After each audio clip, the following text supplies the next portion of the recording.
Hi guys, and welcome to this thoughts on video where I'm analyzing the RX VEGA architecture. It's sort of more of a, it's kind of a response-ish video to a thread that I put up. But yeah, today I'm going to be going over Radeon RX VEGA, the VEGA architecture from AMD, um, and essentially going down my thoughts and speculations on it, as well as like what the architecture has in terms of like the future for said architecture. Because now there's an awful lot of there's an awful lot of obviously benchmarks and being leaked out and from a lot of people's perspectives, based on how much AMD was hyping up Vega, a lot of people are very disappointed that it's not quite hitting the same performance metrics that the NVIDIA GTX 1080 and Ti and the Titan X Pascal is hitting. So I sort of want to go into how AMD's marketing, AMD looking at marketing Vega basically as a competitor to the GTX 10 series, the GeForce 10 series, as opposed to what the actual hardware is capable of. Because the hardware is actually capable of a lot more than uh, than what necessarily is going to be available sort of for the first year it's in production. That I think it's important to keep in mind that AMD are have already sort of leaked out. There's been leaks that AMD aren't just supporting Vega for this year. Like Vega's not going to be a rehash of like the R9 Fury, where it was like okay, this is our technical achievement. We're not going to make any money on this, but this is just the technical achievement of what our hardware, our GCN hardware, can possibly do if we just max it all out and just push it to its absolute limits. So the R9 Fury was more of a technical demonstration sample rather than like an actual gaming card intended for like the high performance gaming market. Whereas Vega is an architecture that they're planning to support this year. So the Vega series of cards, Vega 56, Vega 64, and the Vega 64 liquid cooling edition, that those come out in what, 4 days now, um, just slightly after my birthday, which is today. But they come out in a couple of days' time, so there's going to be reviews and benchmarks, and everybody will see that basically my speculation has been from the very start, from sort of like last January, February of 2006. I've been speculating based on the leaks, the all of the information that we had about it at the time, which was much lighter than what it is now. But it was basing on a lot of a lot of the stuff that was being leaked out, that Vega was going to essentially just compete with the GTX 1070 when that launched. It was and the tippy topmost one was going to compete with the 1080, and I don't think that's changed. I don't th I think AMD spent some time going back to the drawing board and having arguments about whether they should increase the performance, whether they should sort of be allow it to be better. But I think what they've done is they've settled on being, well, we're going to compete head to head with these cards. We're going to offer near identical performance around the 1080. So the Vega 56 is going to sit slightly below the 1080. The Vega 64 is going to sit sort of on par with the 1080, and then the Vega 64 liquid cooling edition is going to sit sort of above the 1080 but below the 1080 Ti. I think that's the performance area that they were aiming for. Just basically three cards across, you know, say a 400 to 600 pound bracket, just to compete with the 1080. And the 1080 at the time, remember the 1080 until earlier this year was £600. Nvidia dropped its price to £500 as soon as a lot of it was officially announced. Like a lot of the stuff that we had was officially announced. So this is something to keep in mind, of what AMD were planning all at the very start. Now, I also think that what they were planning with Vega was to be the high end for Polaris. So you'd have the Polaris at the mainstream sort of low end, and then you'd have Vega at the high end. Uh, I I'm almost certain what happened was because of production issues with Polaris. Well, not production issues, but there's hardware problems with Polaris. I, I don't think it's that big of a secret that Polaris isn't quite as good as it was supposed to be, especially in geometry. Because something I think a lot of people forget was when Polaris and Vega were being advertised and sort of marketed by AMD, they both had this next generation geometry pipeline. And what ended up happening is Polaris isn't using that next gen geometry pipeline that's supposedly going to be giving Vega sort of like a 20-30% performance boost. And we've actually been seeing this performance boost as sort of like the leaked driver benchmarks have come out. Hence why the Vega 56 isn't performing like the 1070, like everyone was like, this should technically perform just like the 1070. Instead, it's sitting, just above the overclocked 1070. And I think a lot of that has to do with the geometry pipeline, which again, like this is in Polaris, but I don't think it works. I don't think they were able to get it working in time, and this is part of the reason why the hardware was delayed. Um, so I made a post on JD Tech Gear. I'm normally sort of trolling around on Adored TV and what's the other one? Red Tech Gaming. I'm usually giving my opinions on those, and anyone who's seen my posts before know I don't write short posts, but I go quite in depth. Um, so I go quite in depth in the fact of like what AMD themselves were putting out, based against the information that sort of we've gotten about RX Vega. It's quite a long read, and I believe it's been aggregated to, if I open the replies, yay, new YouTube interfaces, awesome. That's sarcasm, Google. Stop this nonsense. Anyway, um, you should be able to go to here, this Reddit link, and it should be up on there. There is a second post that I made. There's a lot of replies that I got. There is a second post that I made that that actually goes further into this, because I found I found a direct comparison between current architecture, the Kavari plus Fiji based GCN3 graphics versus the new Ryzen APU with Vega graphics, GCN5. And they had performance metrics, and I've extrapolated a lot of sort of the performance metrics they had from sort of like the general trends that they had on their slides, and given some good estimates for sort of what kind of performance we should actually be expecting from these GPUs at launch. Um, it again, it goes a little technical, but generally you just want to focus on like the frame rates.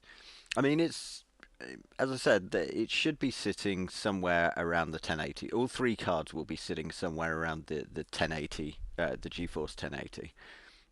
Which is really impressive when you think about it, because as I said, like you'll be able to get the Vega 56 for about £400. You'll be able to get the Vega, and I'm talking about the stock reference versions, and you'll be able to get the Vega Liquid Cool Edition for about £600, and sort of like each one comes in a bundle with rebates and stuff like that for FreeSync monitors and Ryzen motherboards and stuff like that. So if you've not upgraded to Ryzen yet, which most tech places are saying, yeah, it's not quite as good as the Intel i5 gaming processors, but next to the i7 sort of production processors, it's absolutely blowing it out of the water. So, I mean, there's some give and take there, but Ryzen is a very competitive platform, and I think we're going to be seeing the same with Vega. It's going to be a very highly competitive platform, and this is going to be the architecture that sort of replaces Polaris next year with the RX 600 series, and it's going to be expanded upon with the Vega X2, which gets released, which is sort of aimed to be released about this time next year. So the hardware itself has legs. As I said, I go sort of fully into this, even sort of like some possibilities of what they might do. Now, the major contention that people had was I was saying that Vega itself has the potential for about 2x performance over what it's getting right now. Which, this is exactly what AMD themselves were saying. I mean, this isn't me making up like a claim of this nature. Like, this is something AMD was pushing very, very hard until their sort of very recent marketing campaign, that they're getting 2x performance, uh, 2x peak throughput per clock. And they were saying how we're going to be having like 128 threaded sort of 32-bit operations per clock. And this is what's very interesting here. So if I come into the draw, because this okay, well, you're going to be massive, aren't you? This on GCN3, horrible drawing, is only 64 threads. Then, yeah, it goes off the screen. That isn't supported. And this, you only have 256, and you can only access these as... Oh, god damn it. Okay, well, I can't draw in the outside the image. But basically, these are swizzle objects, so you can only access them via atomics. Um, you can pull the data down, you can't put it in, so you still have to work with 32-bit operations. So what this ends up ultimately meaning is, again, they're showcasing they have twice the number of. This is essential.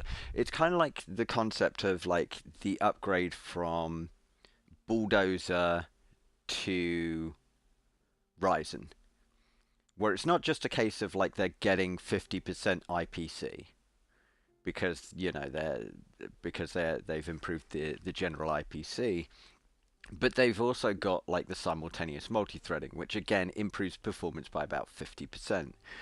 So, technically speaking, Ryzen is capable of up to 2x performance over their new 8-core.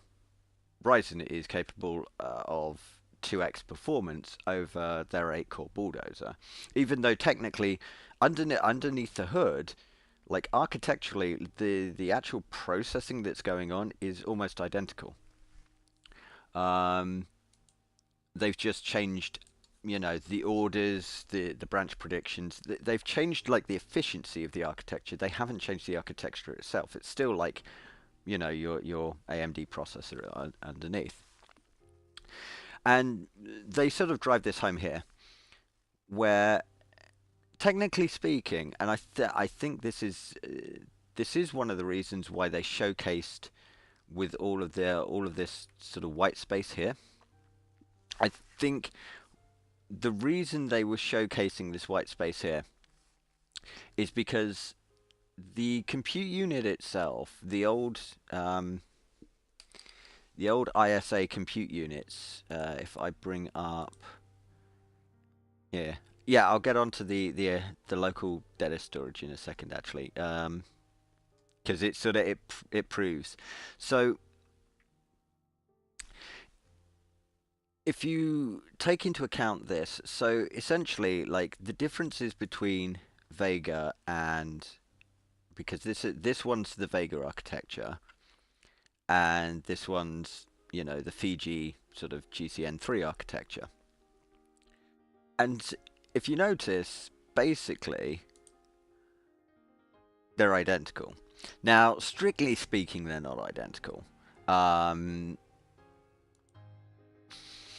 Because this isn't right. This is supposed to be 128. Like this figure right here, and I don't think I can draw all over this, can I? Can I draw over you? Well, yeah, because it's a PDF. But yeah, essentially, this figure right here is just wrong. That's supposed to be 128 because that's all they ended up putting in it. But this goes on further to the memory they made available.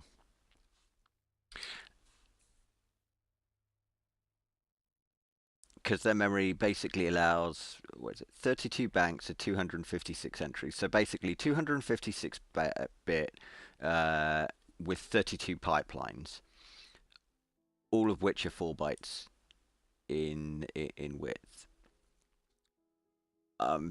Essentially, you don't really need to care about most of this. What this actually means is essentially it's capable of processing a single vector per simmed for each vector ALU. So you've got 16 vector ALUs, and you can handle 1 vector each. And then that goes into 4 pipelines. So it's what? For some reason, my math just. So this gives you basically 4 vectors that each compute unit is handling per cycle. Okay. And as I said, the changes they've made here. There's 2 possibilities. There's 2 possibilities because it does actually make sense because you're handling 4 vectors per cycle. If we come back here, because you're handling 4 vectors per cycle,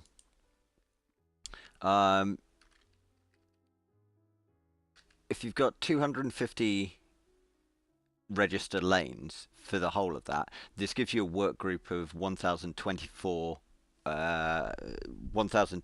objects you can do per wavefront, which is getting very, very technical. I just kind of realized that gets a bit too technical. But basically, that's the maximum program size you can put through a compute unit, and it'll be happy with because that's the memory it's got available to it. Now,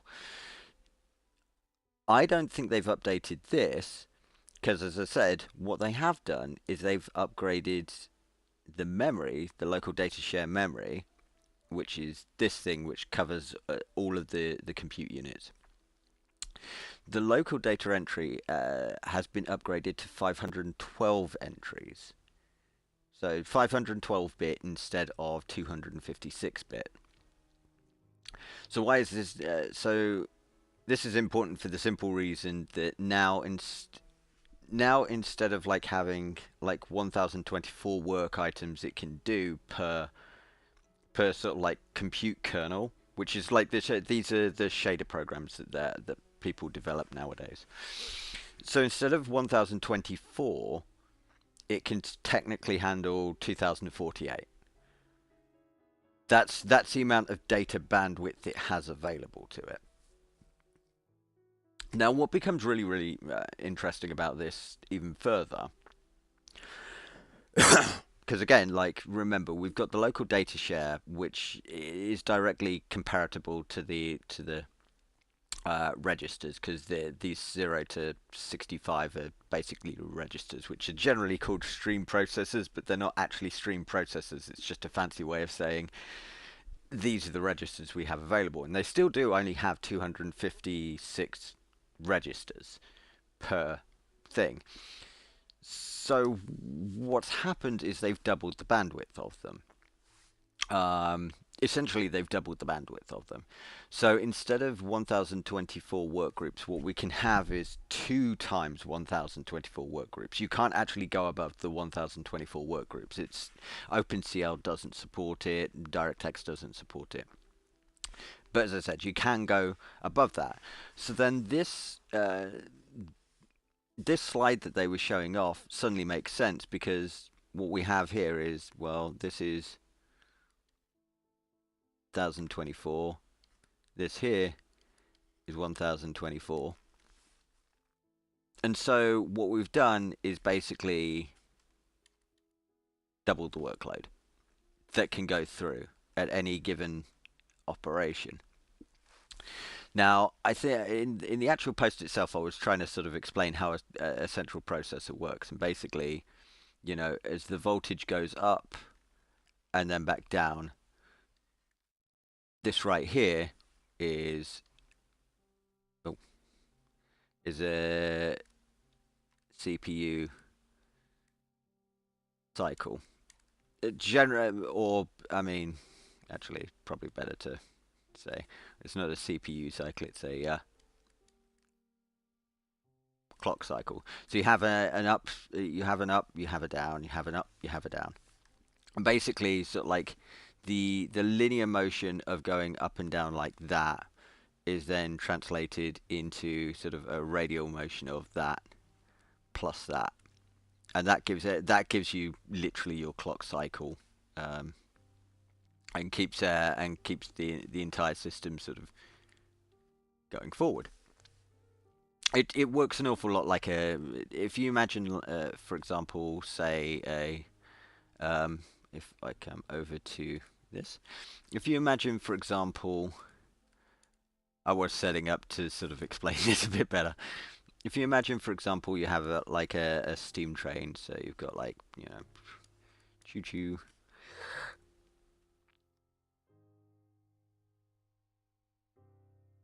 which is probably the worst steam train anyone's ever seen.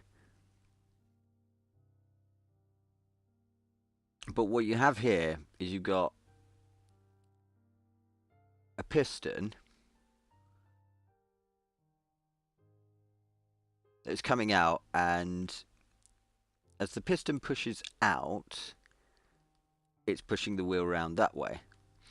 And then as the piston pushes back, it's pulling it back that way. And then that is what allows the train to keep moving forward. So it's a linear motion being turned into a radial motion. And this is exactly the same with the computer. So as you add more voltage, you're basically pulling data down, like little data boxes. You're pulling the data down, and as the voltage goes down, you're then pulling data up, and this is all going along sort of like centralized tracks, so all the data's like here, and this is that's kind of like your electronic circuit. This is possibly the easiest way to explain how computers work. So yeah, so this becomes much more interesting in terms of, like, let's get rid of all of this nonsense. This becomes much more interesting that, like, AMD have basically turned around and said, okay, well, we're getting twice the performance now. Why? Because we're getting sort of like, oh, for God's sake. Why? Because we're getting sort of like twice the number of operations. And so what we have here is 64 plus 64 bit, and the same is true here. So you got 64 plus 64. Whereas before, you had that.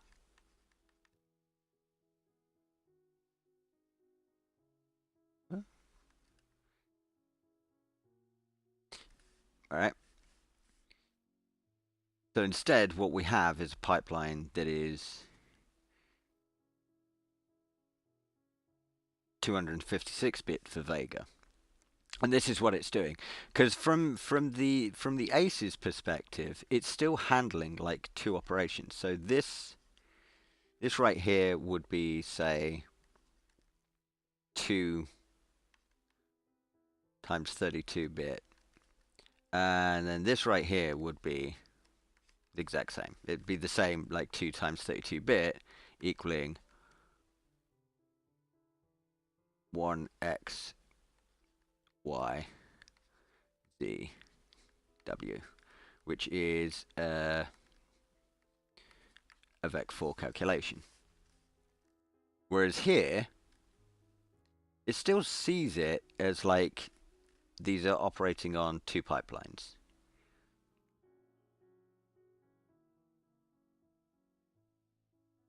So we're still using, this is still like 4 pipelines,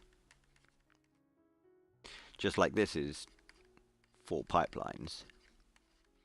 And from the architecture standpoint, it's pulling the exact same amount of data, because you've still got like the exact same like push and pull. The only difference is, oh shit, okay, well, it just decided to create all of that. Thank you.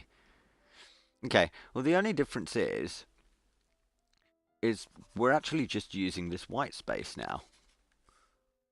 It's not like the hardware couldn't do this beforehand.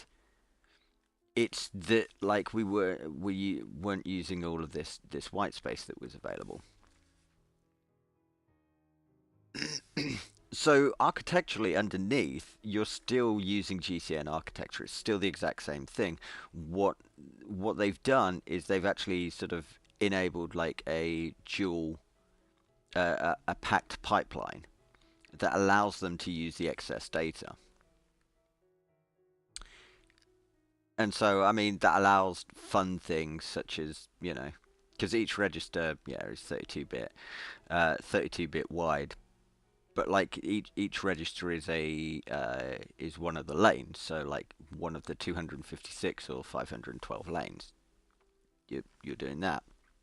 So as I said, like, and they showcase this here in the rapid pack math quite easily, where they're just like, okay, well we've got a 32-bit thing, but 32-bit or 216-bit are just basically, they're equal.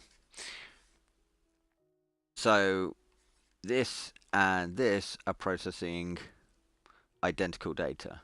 Like it makes no difference. And because what we have available is like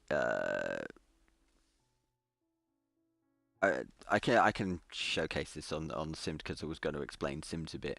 So essentially, like, from the processor's perspective, like this is it's 32-bit, but like if it's 256-bit wide, then really all we're doing is we're using the first one.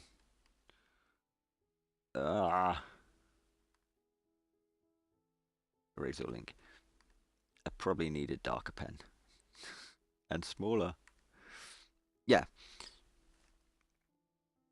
So let's say register 1 is like just 128-bit wide, but register 2 is 256-bit. So essentially what we're doing is what they've done is this is still a register, and it'll still show up as like a single register, but now all they're using is this first half of it, because that's the same as like this entire register.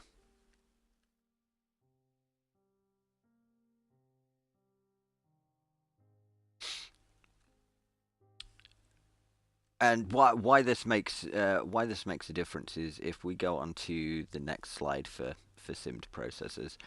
Basically, how this makes a difference is when you've divided things up, you can sort of like have the objects literally just sort of like going directly into the inputs and the outputs, as opposed to this, where you kind of have to go, okay, well, that goes there, that goes there, that goes there, that goes there, and you're doing like 4 operations, when realistically all you need is a single operation, because it all just like maps directly. So you can just copy it as a complete thing.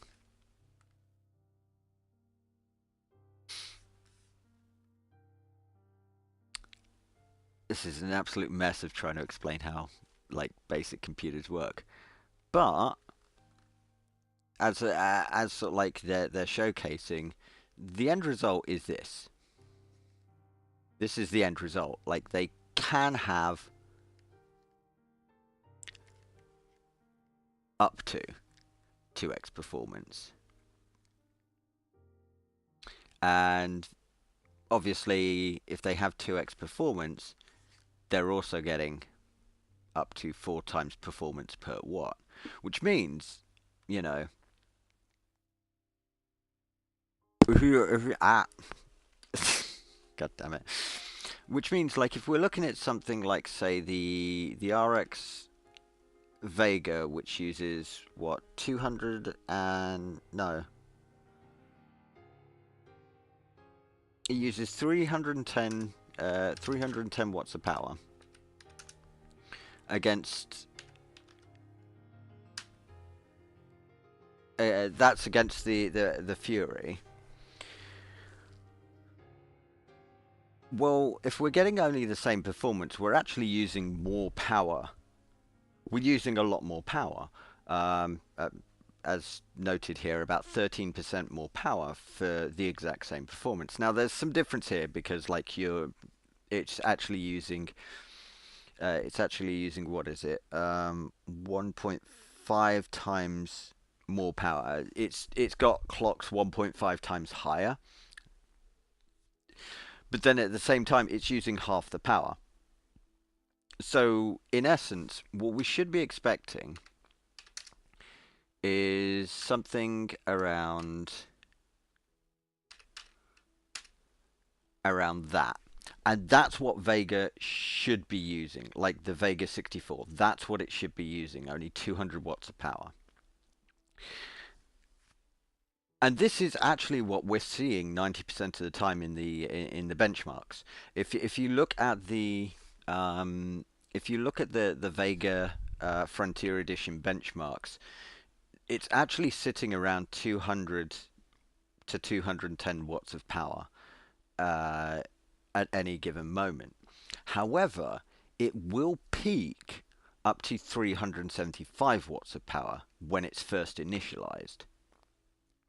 And this is very interesting because, like, if we're let's say we want to figure out like how much more performance that's going to sort of end up with, say that.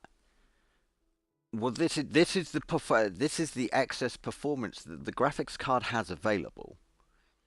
It's not using any of that because it's not active at any at that given time. It's just when you initialize something, you're starting it up for the first time. You're using the entire system, but then it'll deflate down to sort of basically what it's supposed to be using.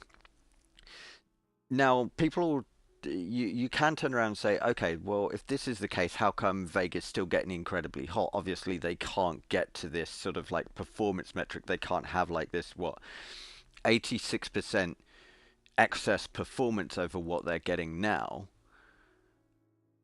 without sort of like generating sort of like another 50 to 100% heat. And it's like, no, because you have to understand how Vega, how GCN architecture works over sort of standard over like GeForce architecture. So if I let's just clean you. So for GeForce architecture, let's say we've got our shader units like this. what it does is it fills them in like this. So this comes from like the Giga Threader, and then it'll slowly fill that up until until it's full, and then it'll move on to the next one, and then it'll slowly fill that up until that's full, and then it'll move on to the next one. And that's how NVIDIA hardware works. Basically, it's going to be very, very rare unless like you're at 100% CPU utilization that all of these are full, and thus you're using sort of like your power is sort of like through the roof. You know, your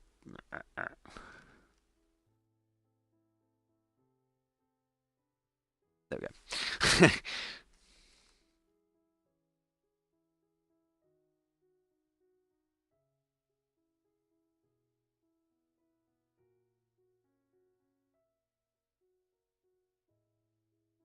You know, you get the idea. Whereas GCN doesn't work like that. So what you have is your ace at the top, and then below that you have your CUDA core. Bloody CUDA core. No, you have your compute cores, right? And so what this will do is like from the data coming in,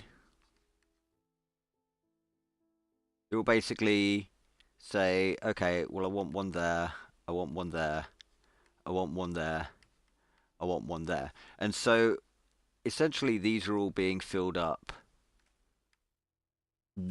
completely equally. And so what'll happen is utilization will end up going. So on this, like when you've got your utilization, and it's sort of sitting there going, well, I'm using 100% of the power, I'm using 100% utilization. This isn't the same because this will be using the amount of power that you've filled like each of the compute cores. So if you've only filled quarter of the compute cores, which would be like technically speaking, you'd be using like say half of the compute cores under this system. That means that you know instead of 375 watt, you're always going to be using around 200, like 180 to 200 watt, because only half of the hardware is being used. But from the hardware's perspective, you're at like 100% utilization. Because the hardware, even though you're not using half of the registries, the hardware itself still thinks that still is processing 100% of what's going through it. You've got nothing being backed up. You've got nothing sort of waiting to be processed. In fact, what's happening is because you're only using half of the registers, it's actually being starved for data. There's not enough data available for it to be working at optimal performance. And because like the majority of the power, like your power majority is going to be in like the ALU systems, these the mathematics nonsense. That's why you're going to be seeing sort of like most of the power being used and 100% utilization, but it's still sat there going, well, half of your hardware has fuck all to do. So, this hopefully sort of like this explains a lot of what's going on in the background, and it goes into sort of like how this, how they're approaching this. Like Vega has almost twice the amount of performance potential. It doesn't have twice the amount of performance like out of the box or anything like that. In fact, I was going through the ISA which released yesterday on GPU Open, And essentially, this entire document, yeah, literally these are literally the only difference between these two documents outside of like the memory workspaces that you have. Literally the only difference. Um, Now there are some minor differences. If we come down, yeah, there are some minor differences between things like program instructions, and this is very interesting for the future. Like not Vega right now, but the future. So over here we have 40 bits of sort of program data. This allows you to have an absolute maximum of like 1 terabyte of accessible program data. And we also have down here the memory instruction count. This basically denotes how the maximum number of instructions that can be waiting at any given time. Which, you know, what is it? 2 to the power of 4 means 16. And that's literally the maximum number of things that you can process at any given time. GCN3 can't go above this. Whereas this, I believe, is 512 terabyte. I'm not going to do the math right now, but I think if I remember right, this is 512 terabyte of program instructions it can access, and due to the HBCC, it can access it anywhere on the system. So if it's on your SSD, an attached SSD, the PCIe, the system memory, your processor memory, anywhere on the system, HBCC can turn around and go, oh, well, yeah, I know where that memory is because I've mapped this 512 terabyte. And it's really good for server things where you've got multiple servers and it's saying, oh, well, that extra memory is on this system over here. But where is it? But here's what they've done with this. They've increased the number of potential instructions that can be processed to 6-bit over 4-bit, which gives us a grand total. Oh, no. Back 6 gives us a grand total of 64. And 64 ends up being the maximum number of instructions it can process at any given time. I think this is actually the maximum number of architecture instructions. Like the GCN architecture itself has always been capable of this, but AMD haven't done that. And I'm not a processor architecture engineer, so I don't know what sort of limitations and why this was the case. It could have been a simple case of like it was an oversight, or it just wasn't something that they could do with reasonable temperatures. There's any number of things that could have been the case with this. But basically, we are talking per compute unit, an increase from 16 instructions per cycle to 64 instructions per cycle, which is a substantial increase. As they noted, like this is a 4 times increase, which conversely also means like if they're handling only double the amount, because that's what they're showcasing, they're doing double the amount, that means they have 32 instructions that they're allowing the processor to complete every single cycle, and that's probably in line with the amount of memory that they've given it and register space and whatnot. And it's in line with that, and it's using half the amount of power to do all of that. So you're getting twice the performance at half the amount of power. So I mean, this is just something to keep in mind, and it's a very, very major sort of breakthrough that they've done in terms of like this architecture. I think because a lot of the ISA, the instruction set architecture document, is basically rehashing. This is just basically this is GCN 3.0 expanded. That's all this is. And by the way, a lot of these functions and features and functions of the Vega architecture actually work on Polaris as well. There's something to keep in mind.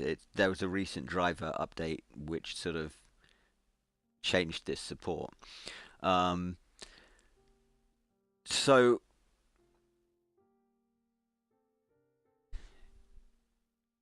essentially, as I said, there is proof here of both what I was suggesting was the case, because initially when they came out with the Vega architecture, I thought, oh well, obviously the Vega architecture is just using twice the clock speeds, but they were sort of accounting for that in what they what they later showcased. So I'm like, well, maybe it's not twice the clock speeds to get twice the throughput, and maybe they're doing something else with it. And this gives this definitive proof of what the architecture itself is capable of, what they can do with it. But at the same time, that's not what we're going to get on launch. That's just simply that's not what we're going to get on launch. We're probably going to get some optimizations that do give performance advantages over Fiji, like a good improvement in IPC over Fiji, but we're not going to get like, oh my god, this is just mind-blowingly powerful. I don't think that's what we're going to get out of the box. As it seems clear to me that they're still using the Fiji drivers as a basis. They're still using that old GCN as a basis. So hopefully this cleans up an awful lot of stuff and people have sort of got something to think about. And like if anybody wants, I would like it would be good if people could put in the comments below. I know this doesn't have amazing production values because I'm just basically winging it. But if people want, I can. I was thinking of doing like a video series that sort of explained a bit more about the technical aspects of like how computers work, and sort of why a lot of this stuff is sort of like it's one of those things where people who don't understand how like the actual hardware is works will go, well, I mean, sounds nice, but it's just kind of gone over my head. Whereas like people like me go, ah! Like how cool this is. I'm really interested in the new NVIDIA Tensor cores as well, because they look really freaking awesome. And I want to know how they're doing those. I have some speculations on the performance advantages they can get, and I think once matured, Nvidia could end up with about a 3 times performance increase. They're saying it's around 6 to 12 times. I think it's closer to three. Um, it, but I mean, at what sort of power cost? That's another sort of like, but they do look really cool. They do look really interesting, and I might actually want to I might do a video that sort of delves into like speculations about what the tensor cores could mean, because you know, as Volta comes out, Volta itself, I don't think is going to be particularly amazing. I see Volta as being exactly what they were sort of actually showing on stage, because they were showing on stage, well, we've got a 20% bigger die, and I think that's what Volta is going to end up being, like 20% better performance over the GeForce 10 series, and that's it. Um, I think this whole aspect of tensor cores, it's a good prototype, and I think this prototype's going to go into their workstation and deep learning stuff. But as far as like, you know, gaming is concerned, I wouldn't expect much from it right now. It's far too complicated, it's far too convoluted, and it's sort of it's along the lines of SPEs in terms of like how developers would be able to react to it. Um, but in terms of like a future technology, it could be a that could be as epic as what AMD are doing, because AMD have essentially rewritten the ability to have uh, multiple operations per cycle. You got to bear in mind that since like the 1970s, two operations per cycle has been the limit of what can be done through processor technology. So AMD figuring out a way of having double data rate, not for memory, but for processors, that's a staggering breakthrough. It's amazing. I don't think we're going to see much come from it until like next year, maybe the year after that, when they're ready to reveal Navi. But in a similar vein, the new tensor cores being essentially a cubed a cube uh, ALU. Again, I mean, there's a good possibility of sort of being very, very scalable, very, very interesting. But it's, in much the same way that HBM was interesting. I actually do think it's going to be along the same lines as HBM. I think what we'll end up seeing in terms of performance is about 40% in total over like the previous generation. Um, but it's gonna be more expandable, and both of these are very very important because a lot of people don't realize it's like, okay, yeah, they can die shrink again from 14 nanometer down to 7 nanometer, get better power efficiency, get better performance, get better clocks they can do. But 7 nanometers essentially is going to be nearly the limit of what is physically possible with silicon. I think, if I remember right, the smallest anyone's been able to go is about 3 nanometer. Even then, that's arguable. The smallest usable size that anyone's been able to get down to is about 5 nanometer. And so you're getting into territory where there's a good possibility that it's not going to work at the performance levels that is needed for graphics or central processing. It's great for like technical presentations of, oh, look at what we've done, but when you get into sort of like, well, we need to be putting like 4 gigahertz of voltage through this thing, or something like that, and we need billions of these buggers to be actually even remotely useful. And then you've got to deal with quantum tunneling, which is where quantum tunneling is essentially the effect where electricity doesn't dissipate once it hits a wall. Instead, it just acts as if the wall isn't there. This is the whole point behind FinFET. I mean, I wouldn't. If I break this up, so imagine you got your electricity like that, and it's speeding along like a good electricity. Generally speaking, when it hits like a transistor wall like this, it stops, and you get like a teeny tiny amount that bleeds through and keeps going. But this isn't enough to trigger anything. However, when you have quantum tunneling, what happens is the wall isn't big enough, and the electricity going so fast that it's just going through, and it's mostly staying.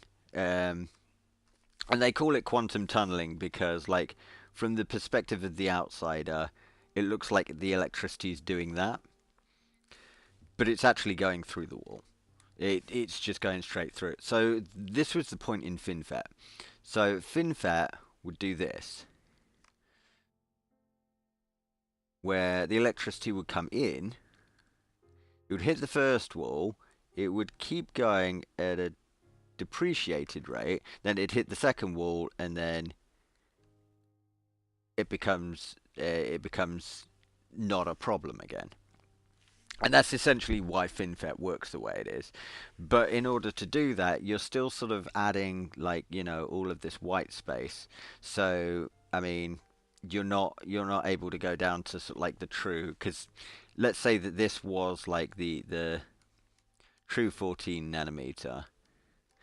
Well, then this is sort of actually more along the lines of like 16 nanometer, because you still need that sort of like that gap between them.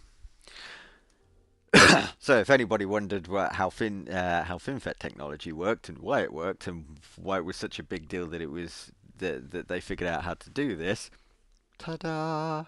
Um, so yeah, hopefully this has been interesting to someone. I would love to do more series and maybe up production values and sort of like not be so on the fly. This is how this happens, but maybe people are gonna like that. I don't know. I'm sorry this has been so long. Um, but hopefully this has been interesting. This has been useful for someone, and you've got a better appreciation for what Vega might be, what it has the potential to be. And as I said, like I think Volta, I think the Tensor cores are going to be very, very interesting. They're definitely going to be very competitive. I'm incredibly interested in seeing which approach ends up being the best in terms of like going forward, like whether it's the double operations per cycle or whether it's the triple pipelines. Like that's going to be interesting to me. So yeah, until next time, let me know in the comments below if you found this interesting, if you found it useful, if you found it informative, if I'm just boring as shit. Like, I don't care. Just leave comments and let me know what you think and if you want more of this kind of stuff. And almost certainly, everyone's going to say, can we get a shorter form factor, which I would probably agree with. But, hopefully it's been interesting, and I'll catch you guys next time.